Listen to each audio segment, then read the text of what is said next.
Рахмат, Милан Сабич. Биринчиден, мен суранат элем министрден, бул атайын жыйында отурганда стенограмма жүрүп атат. Сиз жооп бересиз. Сиздин астыңызда келген болгон министр, мына стенограммасы турат, негиздеме турат. Кара балта заводуна 140 миллион сом, 2 миллион долларды алып келип, инвестор турат. Биз аны биотанол ошол жерден чыгарабыз. Ошондо биз бул жерде спорлошконбуз.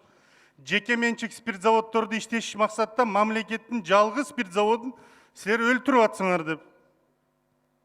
Өлтүрүп, ал жерге мен бүгүн айтып атасыз, инвесторлорду издейбиз. То есть бүгүнкү күндө инвестор да жок.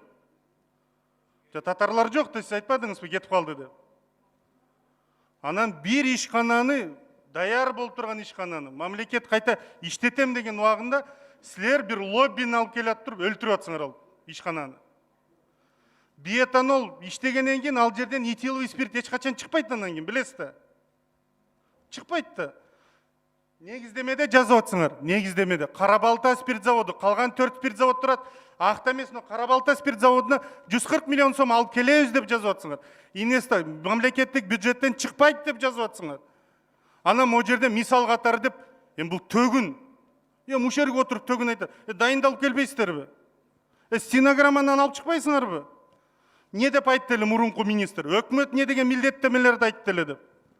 Бул жерде ар бир келген жаңы министр жаңыча ырдап, мурункун төгүндөп, азыркын төгүндөп. Деги бир система барбы өкмөттө? Мыйзамды бир жылдан бери сүйрөп келатсыңар.